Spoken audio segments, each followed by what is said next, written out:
this mind, one should die in the Lord's fear and love. Died like this, one merges in the true Lord. By perfect good fortune, some rare one obtains this dye. It is by the Guru's teaching that this color is adopted. The self-willed takes great pride in himself.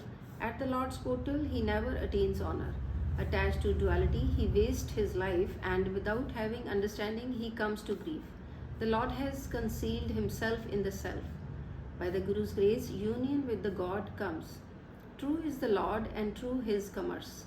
He who trades in it is blessed with the invaluable name. This body's worth no one has ever found. My master has made this make. He who becomes Guru Ward, he reforms his body, and by himself the Lord unites him with himself. It is within the body that man loses, and within the body he gains. The Guru Ward searches the carefree Lord. By trading with the Lord, the Guru Ward is ever blessed with peace and is spontaneously united with the Lord.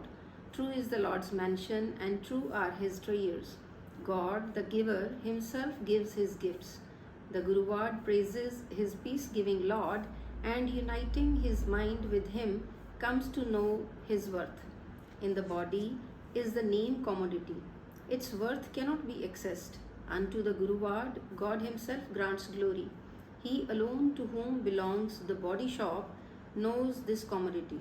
The Guru Ward whom the Lord blesses with this commodity does not regret. The reverend Lord is pervasive in all the creation. By the Guru's grace he is obtained. By himself the Lord unites one in his union. Himself by the holy word one gets absorbed in the Lord. By himself the true Lord unites man with his name, and through the word takes out doubt from within him. Nanak says, by devotion to the name one gets exaltation, and by the name he obtains peace. Maru, third Guru, inaccessible, unknowable, and above desire, is the Lord. He himself is merciful, boundless, and unfathomable. None can reach up to him, but he is met by Guru's holy word. He alone serves thee, O Lord, who is pleasing to thee. By the Guru's word he merges in the true Lord. Night and day he ever utters God's praise, and his tongue loves the Lord's elixir. They who die by the holy word, their death is blessed. God's virtues they enshrine in their heart of hearts. By clinging to the Lord's feet, their life becomes fruitful, and they are rid of love of the other. The reverent Lord unites and blends the mortal with himself. By the Guru's word, ego is dispelled. They who night and day ever remain imbued with the Lord's meditation earn profit in this world. What virtues of thine, O Lord, should I utter? I cannot utter them. Limitless and boundless art thou, O Lord. Thy worth cannot be appraised. When the peace-giving Lord himself shows mercy, the virtuous one merges in virtue. The worldly love is all spread out in this world. The unenlightened egocentric gropes in pitch darkness. By running after worldly affairs, man wastes his life, and without the name comes to grief. If God's grace be upon man, then he attains the true Guru and burns off the filth of pride with the holy word. Immaculate becomes his mind with the light of the gem of enlightenment, and his darkness of ignorance is removed. Numberless are thy names, O Lord, their worth cannot be evaluated. God's true name I enshrine within my heart. Who can evaluate thee, my Lord? Thou thyself art absorbed in thine bliss. Priceless, inaccessible, and infinite is thy name, O Lord. No one can weigh it. Thou thyself weighest and assayest the mortal, and through the Guru's word unitest him with thee when he is wholly weighed. I, thy slave, performs thy service and supplicate before thee, O Lord. Thou seatest me close to thee and unitest with thyself.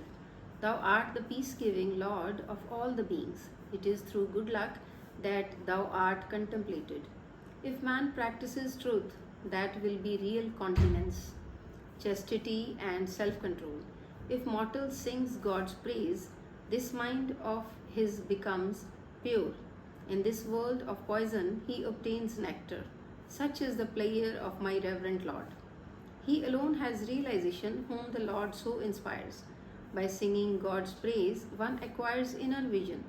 His egoism and mindness are restrained, and spontaneously he attains the true Lord.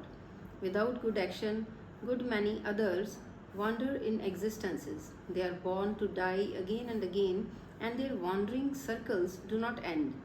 Died in poison, one commits sins and never attains peace. The geysers assume many ritual garbs. Without guidance of the holy word, nobody has subdued his ego. If man remains dead while alive, then he is emancipated and is absorbed in the true name. Spiritual ignorance and desire burn this human body. Only this fire is extinguished who acts on the Guru's word. Then his body and mind are cooled. His wrath subdued, and stilling his ego, he merges in the Lord.